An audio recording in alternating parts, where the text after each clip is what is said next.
माई ई तू का कइलू हमरा के क्रिया धरा के।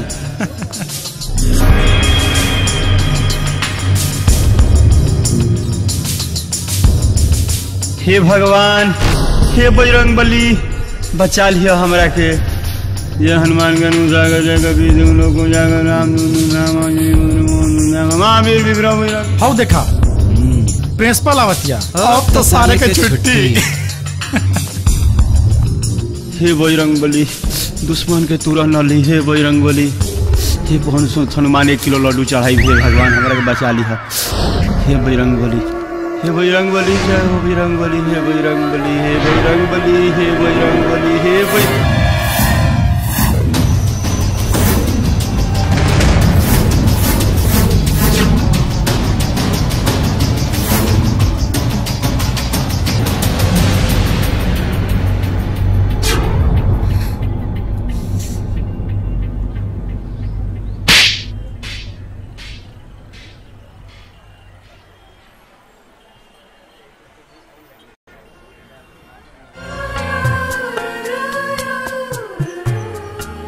You idiot! बदतमीज!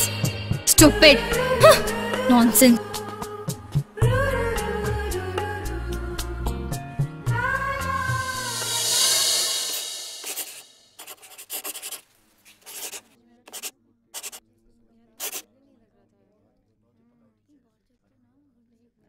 Today, we are going to discuss about business.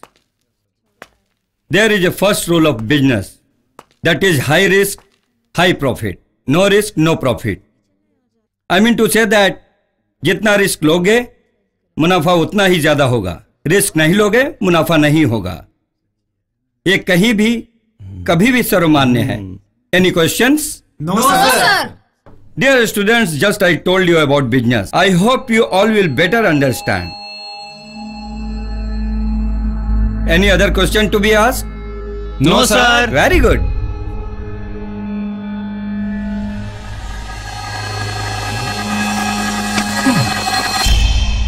Ouch! तुम? हाँ हम। क्या हुआ काजल? सर, इसकी बदतमीजी तो देखिए।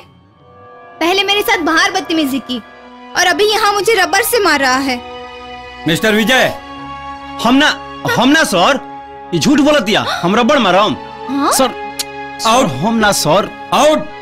ना सर। I said get out from the classroom.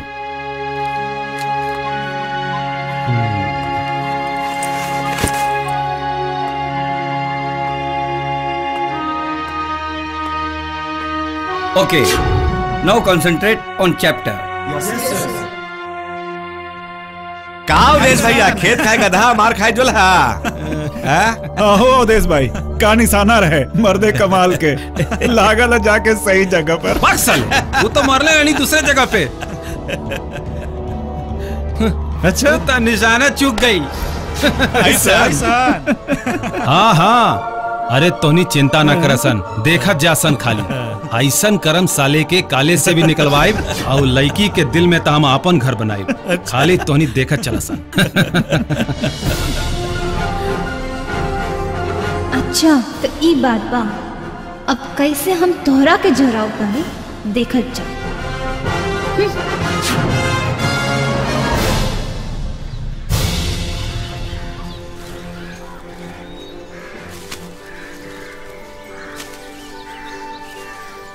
विजय, विजय, ना समझे के चलते हमरा से भूल हो गई। आई एम सॉरी, हमके माफ कर दो। दोबारा ऐसी गलती ना हो Vijay. I am sorry, please. एकरे के कहल जाला बीच बाजार में जूता मारो नहीं और गली में आके सलाम करो। सबके सामने तो हमारा इज्जत भजिया उड़ा देलू। अब माफी मांगे का जरूरत बा? विजय, लागता कुछ ना कुछ तो करेगी पड़ी। अरे सारे का हालचाल बा? ठीक है भैया। अरे आज तो होकर मजा चखा देनी। हाँ। हाँ। अरे तू देखते जो का होई। का हुई भैया? अरे समझ ले सब कुछ। छोड़ो, हटा जा। हमारा तरह से बात नहीं करे। अरे नहीं, विजय, चल देख। विजय हमारी बात तो सुना। हाउ देखा भैया? अब का सुना? अच्छा तो चरावे के ऐसे बढ़िया मौका ना मिली। तो देख लो। हाँ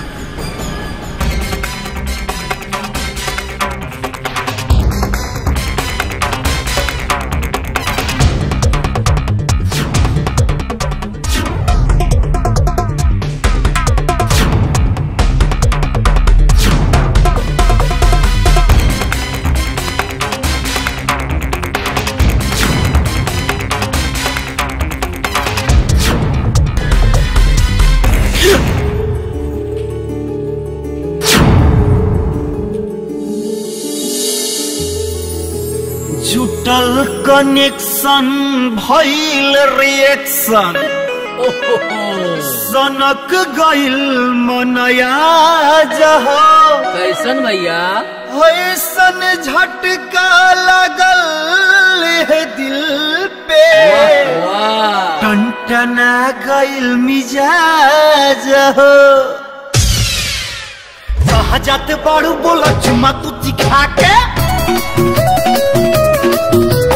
मन जहुआई जे तू हटलू छुआ के आए हाय कहाँ जाते बाड़ू बोला चुमा तू दिखा के मन जहुआई जे तू हटलू छुआ के अब तरे दी मनवा खोने के अखाड़ा हो गई कि अब तरे दी मनवा खोने के अखाड़ा हो गई ले मैडम करे जा पढ़बलू लोभ के पहाड़ा हमार खाड़ा हो गई पढ़बलू लोभ के पहाड़ा हमार खाड़ा हो गई। का बोला? रुआ ए दादा रुआ। अच्छा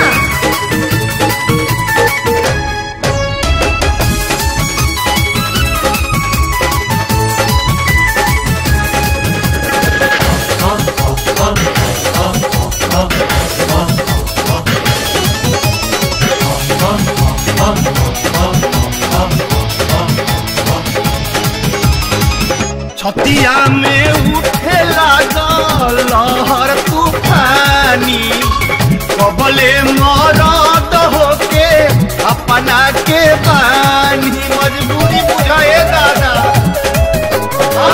छतिया में उठे लागल लहर तूफानी कबले मरद होके अपना के बानी तुम्हारे सटते मिजाज हमर काड़ा हो गई तुम्हारा सटते मिजाज हमर काड़ा हो गई मैडम झरेला पढ़बलू लोभ के पहाड़ा हमर खाड़ा हो गई पढ़बलू लोभ के पहाड़ा हमर खाड़ा हो गई गिराई कैसे तोरो के जय हो तोरा दीदियों के जय हो तोरो के जय हो तोरा दीदिया के जय हो छोटी बहिनिया भौजाइयों की जय हो तोरो के जय हो तोरा दीदिया के जय हो तोरो के जय हो तोरा दीदिया के जय हो अब चाहे जवन होखे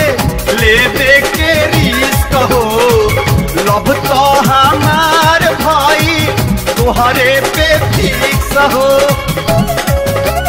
ना अब चाहे जवन होके लेबे के रिस्क हो लब तो हमार भाई तोहरे पे फिक्स हो रहे चीज जवन छोटा अब तो बड़ा हो गई मैडम रहे चीज जवन छोटा अब तो बड़ा हो गई मैडम करे जा पढ़बलू लोभ के पहाड़ा हमार खाड़ा हो गई पढ़बलू